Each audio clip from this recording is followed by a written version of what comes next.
Market.com.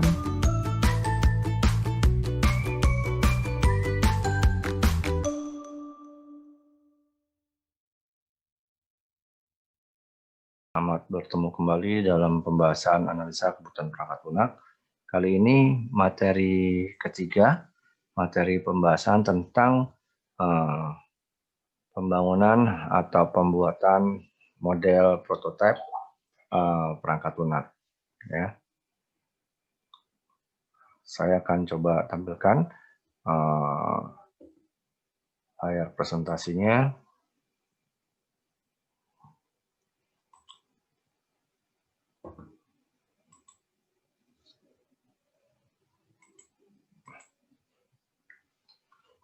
Oke.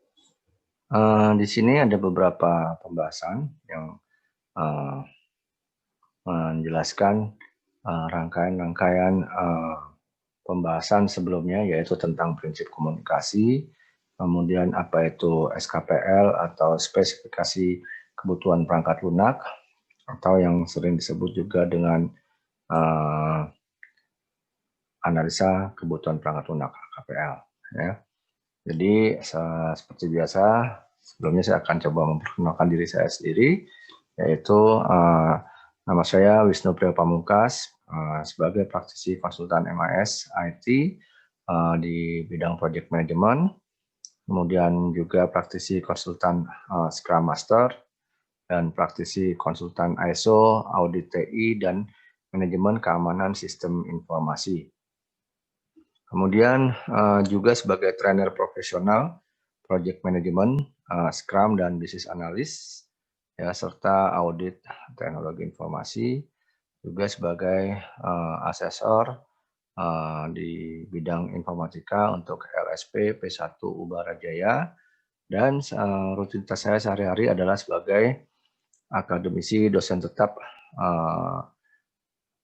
program studi informatika Fakultas Ilmu Komputer Universitas Bayangkara Jaya Bekasi. Ya, baik, kita masuk kepada pembahasan pertama, yaitu terkait dengan pendekatan prototipe. Ya, jadi sebelumnya sudah sempat kita bahas tentang bagaimana prinsip-prinsip komunikasi, bagaimana cara sedikit gambaran menggali kebutuhan dari sisi menyatukan antara pihak tim pengembang atau tim development dengan tim user, ya, atau tim customer. Nah, kali ini dengan kondisi yang sudah kita bahas beberapa pertemuan sebelumnya, maka kita akan coba masuk terkait dengan pendekatan pembangunan model prototipe. Nah, kenapa kita menggunakan pendekatan prototipe? Oke. Seperti kita lihat di sini terkait dengan paradigma prototipe, di teori Pressman tahun 2001 menyatakan bahwa seringkali seorang pelanggan atau user atau customer mendefinisikan serangkaian sasaran umum bagi perangkat lunak, tapi tidak mengidentifikasikan kebutuhan input, proses, ataupun output secara detail. Ya, dengan kondisi tersebut, maka pada kasus yang lain, sisi developer atau pengembang mungkin tidak memiliki kepastian terhadap efisiensi algoritma, ya, kemampuan penyesuaian dari sistem operasinya, atau bentuk-bentuk yang harus dilakukan oleh interaksi manusia dan mesin. Ya, jadi artinya ada keterbatasan juga dari sisi pengembang. Nah, dalam situasi seperti ini, salah satu model yang cocok digunakan adalah model prototype, ya, prototyping paradigm, ya, paradigma prototype, di mana model prototype dapat dilihat pada gambar berikut ini, ya. Jadi siklusnya atau life cycle daripada si prototype bisa kita lihat bahwa ada alur membangun, memperbaiki prototype, kemudian pelanggan menguji coba prototipe dan mendengarkan pelanggan, dan seterusnya lanjut ke membangun, memperbaiki prototipe terus sampai dia akan mendapatkan hasil sesuai dengan kebutuhan. Ya, dengan kondisi seperti ini kita bisa lihat bahwa pendekatan prototype itu melewati 3 proses ya. Jadi artinya dalam pembangunan prototipe kita punya 3 proses pendekatan ya, yaitu dapat dijelaskan sebagai berikut bahwa satu, pengumpulan kebutuhan, dan yang kedua perancangan, yang ketiga adalah evaluasi prototipe ya. Oke, jadi sama-sama kita bisa lihat di sini bahwa dalam hal membangun sebuah model prototipe, 3 pendekatan tersebut itu akan sangat membantu audiens dalam hal mempersiapkan secara keseluruhan bagaimana ada perancangannya dari sebuah kebutuhan pengembangan dari perangkat lunak itu sendiri. Jadi audiens di sini memang juga mempersiapkan sebuah dokumen terkait dengan spesifikasi kebutuhan perangkat lunak tersebut. Namun juga didukung dengan model sistem atau software development life cycle. Dengan model tersebut diharapkan bisa mendukung dari dokumen SKPL ini. Ya, model yang terdekat atau yang terbaik dan sering dilakukan antara pengembang dengan customer atau dengan usernya itu adalah model prototyping. Ya, mari kita lihat sama-sama pembahasan tentang pendekatan prototyping melalui atau melewati 3 proses. Ya. Jadi pengumpulan kebutuhan itu developer dan klien atau dengan usernya bertemu dan menentukan tujuan umumnya, ya, tujuan umum atau goals-nya, apa yang akan dibangun dengan proses-proses yang disampaikan secara lisan oleh user atau klien kepada tim pengembangnya. Kebutuhan yang diketahui dan gambaran bagian-bagian yang akan dibutuhkan berikutnya. Jadi pengumpulan kebutuhan ini adalah proses pertama yang dilakukan oleh tim developer terhadap kliennya. Kemudian yang kedua adalah perancangan. Ya. Perancangan di sini dilakukan secara cepat dan rancangan mewakili semua aspek software yang diketahui. Dan rancangan ini menjadi dasar pembuatan prototipe tersebut. Ya. Jadi perancangan tadi itu merupakan dasar dari pembuatan prototipe. Ya.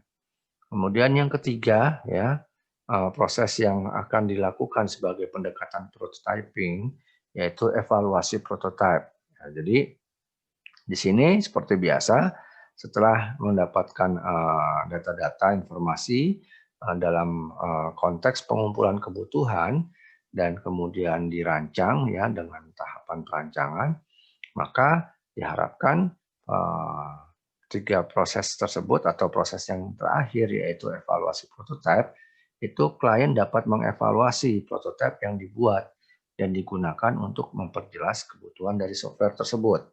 Artinya setelah data-data dikumpulkan dari tim pengembang ya melalui proses wawancara atau mungkin ada desain kebutuhan menggunakan rancangan-rancangan yang dilakukan secara cepat ya.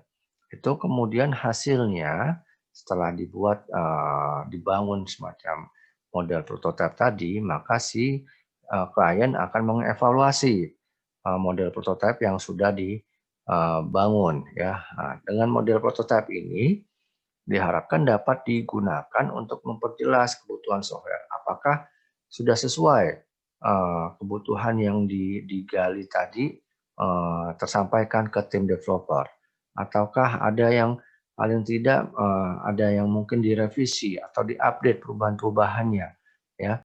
Nah, diharapkan dari prototipe ini tidak terlalu besar atau tidak terlalu jauh perubahan-perubahan yang terjadi ya.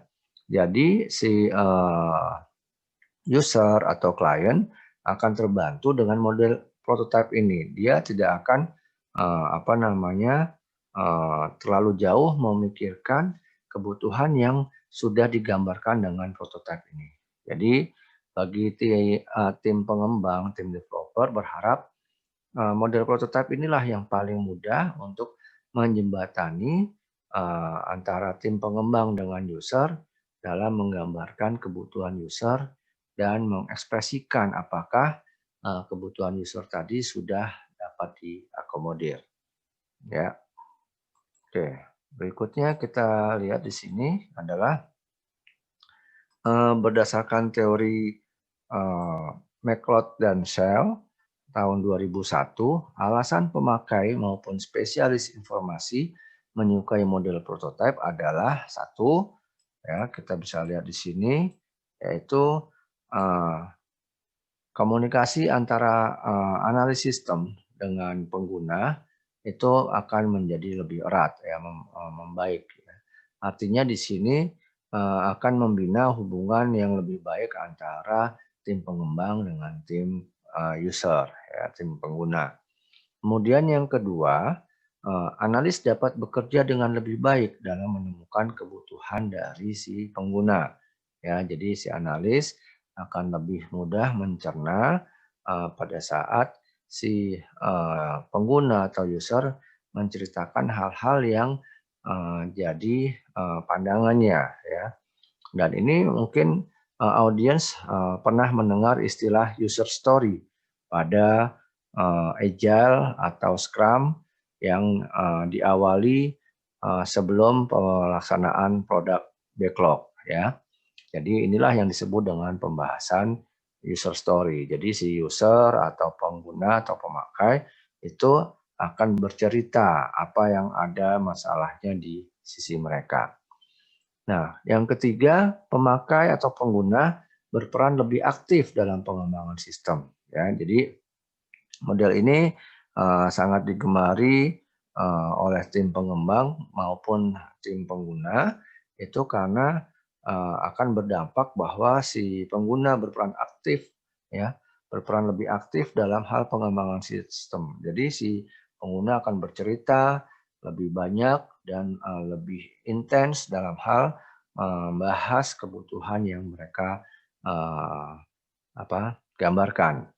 Yang keempat, spesialis informasi atau domain expert di sini, ya, sistem analis lah yang di sini yang bisa digambarkan, dan pengguna menghabiskan lebih sedikit waktu dan usaha dalam mengembangkan sistem karena sudah dapat dibantu oleh model prototipe tadi untuk memberikan gambaran-gambaran yang terakomodir oleh aplikasi atau sistem yang sudah dirancang secara sederhana ini.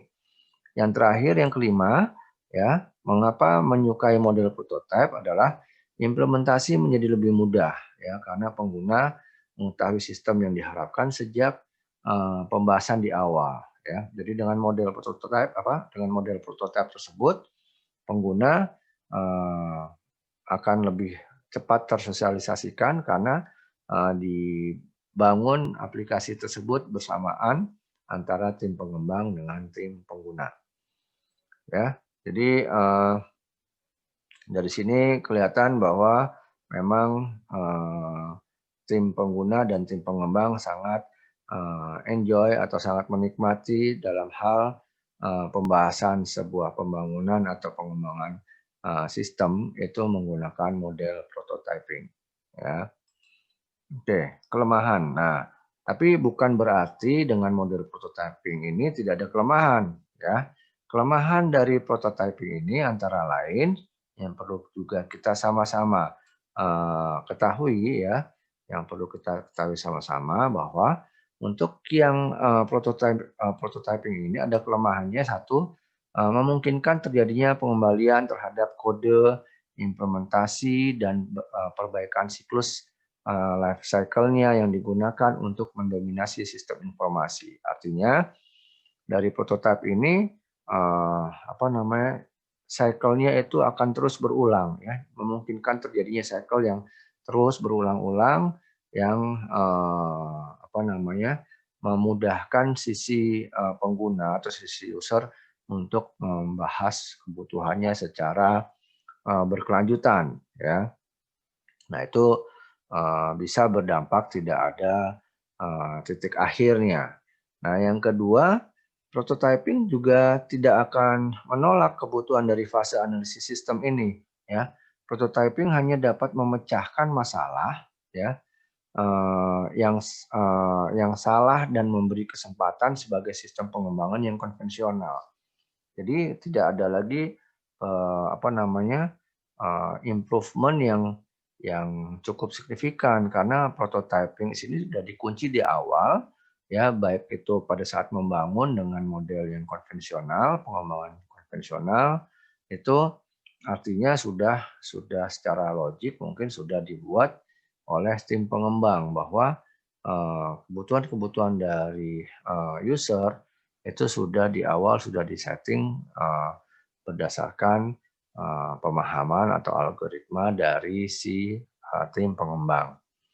Kelemahan berikutnya yang ketiga, perancangan tertentu tidak dialamatkan oleh prototyping. Ya, artinya perancangan-perancangan yang berbeda itu tidak dapat dilakukan di model prototyping ini. Ya. Isu tersebut dapat dilupakan jika pengguna tidak berhati-hati. Misalkan contohnya ada kebutuhan-kebutuhan teknis, ada logik-logik tertentu yang karena si pengguna tadi sudah melihat bahwa kebutuhan major atau kebutuhan utama dari mereka dari sisi pengguna itu sudah nampak atau sudah tampil pada prototipe ini, terkadang si user merasa tersampaikan informasinya sehingga ada hal-hal tertentu yang dapat terlupakan. Nah, ini yang perlu dihati-hatikan. Ya, berbeda dengan yang memang perancangan-perancangan tersebut ada menggunakan SDLC, life cycle seperti waterfall, ya, di mana perencanaan di sini dilakukan dengan sangat detail ya pada waterfall. Jadi si user akan membuat skenario dari awal sampai akhir itu di waterfall. Sedangkan prototype itu antara tim pengembang dengan tim user itu sudah langsung memulai untuk merancang. Ya. Kemudian kalau berikutnya kelemahan dari prototyping itu dapat mengurangi kreativitas dari perancangan karena terkadang sisi user begitu sudah melihat akan bentuk dari aplikasi yang diharapkan ya melalui model prototype ini, si user sudah langsung mengunci dari sisi desain pada aplikasi yang akan dibangun tersebut. Nah, ini adalah beberapa hal kelemahan-kelemahan dari prototyping. Ya. Nah, masalah lain dari pembuatan prototyping ini, ya, itu juga bisa kita lihat antara lain dalam membuat prototype, ya, banyak hal yang diabaikan, ya, seperti efisiensi, kualitas, kemudian kemudahan dalam maintenance, pemeliharaan, ya, sampai juga dengan kemudahan-kemudahan dalam hal pengembangan dan kecocokan dengan lingkungan yang sebenarnya. Jadi karena dibuat dalam rangka prototyping, maka pengembangan yang terus dilakukan adalah dari model prototyping di awal. Ya. Kemudian jika klien merasa cocok dengan prototipe yang disajikan dan kekeh atau bersikeras terhadap produk tersebut, maka developer harus kerja keras untuk mewujudkan produk tersebut menjadi lebih baik sesuai dengan kualitas seharusnya dengan model prototyping awal ini. Ya. Nah, yang kedua, developer biasanya melakukan kompromi ya dalam beberapa hal terhadap user ya. Karena harus membuat prototipe dalam waktu singkat. Ya, jadi kebayang ya kita sebagai tim developer bermaksud dengan secara sederhana membuat bentuk-bentuk prototipe untuk memudahkan bayangan dari si user dalam memahami bentuk aplikasi yang akan dibuat atau dibangun, tapi ternyata dengan kondisi itu malah seolah-olah mengunci user untuk mendapatkan produk yang serupa dengan prototipe tersebut, ya. Dan di sana user merasa bahwa pengembangan aplikasi yang harapkan sesuai dengan kebutuhan mereka itu ternyata dapat dibuat dengan waktu singkat. Nah, ini yang juga bisa menjadi dilema bagi para tim pengembang. Mungkin sistem operasinya juga akan menyebabkan ada ketidaksesuaian pada saat diimplementasikan, berbeda dengan sistem operasi yang ada di lapangan yang akan diimplementasikan. Kemudian bahasa pemrograman yang berbeda ini terjadi karena kondisinya ternyata kebutuhan dari sisi user dengan kemampuan dari sisi tim pengembang itu berbeda, sehingga dibuatlah model prototipe ini dengan menggunakan bahasa yang berbeda, atau dapat juga digunakan dalam bentuk algoritma yang lebih sederhana. Yang terakhir adalah agar model ini bisa berjalan dengan baik, perlu disepakati bersama oleh klien atau pengguna dengan developer bahwa prototipe yang dibangun merupakan alat untuk mendefinisikan kebutuhan software. Ya, jadi model prototipe ini disepakati dari awal bahwa ini loh prototipe yang kita bangun dulu di awal atau kita buat dulu di awal untuk menjembatani antara si user atau pengguna memahami aplikasi yang dibangun itu serupa atau mirip dengan yang dibuatkan dalam bentuk prototipe, ya. Tapi bukan menjadikan prototipe tersebut sebagai sebuah sistem atau aplikasi yang dapat langsung digunakan sesuai dengan kebutuhan dari user. Ya, jadi itu adalah gambaran-gambaran terkait pembangunan model prototyping yang dapat membantu tim pengembang dalam rangka memahami kebutuhan dari user, dan ini dapat digunakan sebagai bentuk sarana tim pengembang dalam rangka membuat dokumentasi bentuk spesifikasi kebutuhan perangkat lunak. Baik, materi sudah tersampaikan secara cukup singkat. Saya harapkan audiens dapat dengan mudah memahami dan informasinya dapat tersampaikan ke para audiens, dan di sini kita bisa bahas selanjutnya terkait dengan cari tahu lebih jauh, ya. Jadi dari pembahasan yang ada itu kita bisa lihat dengan slide cari tahu lebih jauh, ya. Ini dapat digunakan oleh audiens untuk lebih mendalami materi tersebut, ya. Yaitu pertama terkait dengan apa alasannya pengembangan diawali dengan model prototyping, ya. Kemudian yang kedua, keterkaitan SKPL, spesifikasi kebutuhan perangkat lunak ataupun analisa kebutuhan perangkat lunak dengan model prototyping ini. Yang ketiga, coba cari tahu lebih jauh, ya, terkait SDLC lain, ya, yang sering audiens dengar dalam pengembangan, minimal 3 SDLC lain selain prototype, ya. Jadi nanti dari situ audiens dapat membandingkan antara software development lifecycle lainnya, ya, selain dari prototype tersebut. Baik, terima kasih. Assalamualaikum warahmatullahi wabarakatuh. Sampai bertemu di video berikutnya.